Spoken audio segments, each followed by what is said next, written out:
कैसा सभी आप देख रहे हो डिफरेंट यूनिक क्लासेस जहाँ पर आपको मैथ के समला को बहुत ही अच्छे तरीके से समझाया जाता है।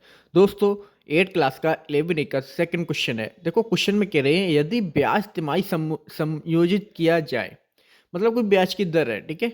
अब ये कह रही है कि उसको तिमाही तिमाही में चेंज कर दें। जैसे अभी कितनी है 8% वार्षिक दर, तो ये पूछ रहे हैं कि तिमाही अगर हमने कर दी तो तब कितना परसेंट ब्याज लगेगा, है ना। तो इसको आप इस तरीके से समझ लो। वार्षिक का मतलब क्या होता है दोस्तों, एक साल। एक साल में 8% लग रही है। और तिमाही का क्या मतलब होता है, 3 महीने में। तो आप मुझे बताओ, जब एक साल में 8% लग रहा है तो एक साल के हिसाब से 3 महीने में कितना आएगा। एक साल में 8 हुआ, 6 महीने में कितना रह जाएगा इसका 4। और 3 महीने में कितना रह जाएगा इसका 2%, ठीक है। फिर से समझ लो, एक साल में 8% लग रहा है तो एक साल का आधा कितना हुआ, 6 महीने, ठीक है। तो इसका भी आधा हो जाएगा 4%। लेकिन आपसे पूछा कितना है, अगर ये छमाही पूछते तो तब हमारा कितना होता 4%, ठीक है। लेकिन उन्होंने पूछा कितना, तिमाही। तिमाही का मतलब 3 महीने। तो 3 महीने में कितना होगा दोस्तों, 2%, ठीक है। 6 महीने में 4%, उसका भी हाफ कराएंगे, 3 महीने में 2%, ठीक। अब देखो दोस्तों, इसमें कह रहे हैं एक वर्ष में तिमाही। तिमाही का मतलब क्या होता है दोस्तों, 3 महीने को एक बोलते हैं।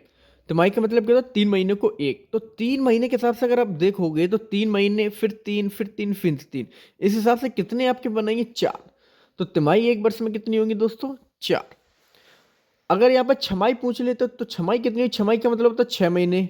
तो 6 महीने और 6 महीने 12, तो छमाही कितनी होती है दोस्तों, 2, ठीक है। अब देखो 10% छमाही, इसका मतलब क्या होगा, 10% आपसे कितना लग रहा है, 6 महीने। ब्याज दर का तिमाही ब्याज दर क्या होगा। जब दोस्तों 6 महीने में 10% लग रहा है तो 3 महीने में कितना रहेगा, 5%। सिंपल सा है, कोई इजी है, बहुत इजी है।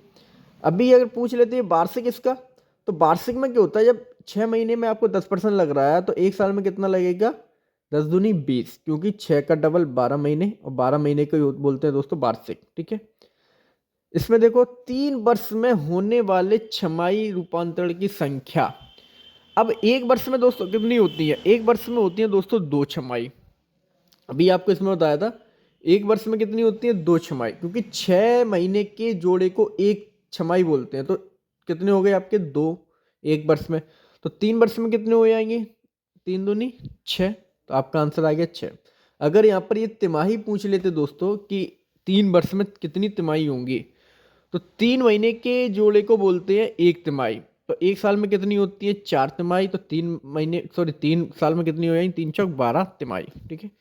अब इस क्वेश्चन को बहुत अच्छे से समझने की जरूरत है। ये कह रही है 1/2 का मतलब क्या हुआ दोस्तों, 6 महीने, हाफ हो गया ना, हाफ साल मतलब 6 महीने के लिए ब्याज दर यदि 5% वार्षिक दर।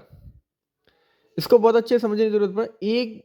1/2 मतलब 6 महीने के लिए ब्याज दर, ठीक है। ये आपका स्टेप एक यहाँ पर कंप्लीट हो गया, आपको यहाँ पर रुकना पड़ेगा। 6 महीने के लिए ब्याज दर आपसे पूछ रहा है, यदि 5% ब्याज दर जो है वार्षिक है।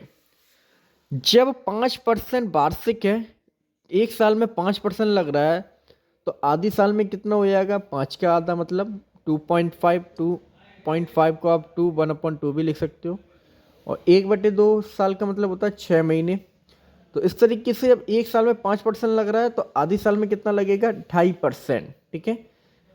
तो इस तरीके से आपके 8 क्लास के सेकंड और थर्ड क्वेश्चन कंप्लीट हो गए हैं। अगर आपको मैथ में दोस्तों कैसे भी कोई भी प्रॉब्लम हो, आप पूछ सकते हो कमेंट करके, ठीक है। ओके।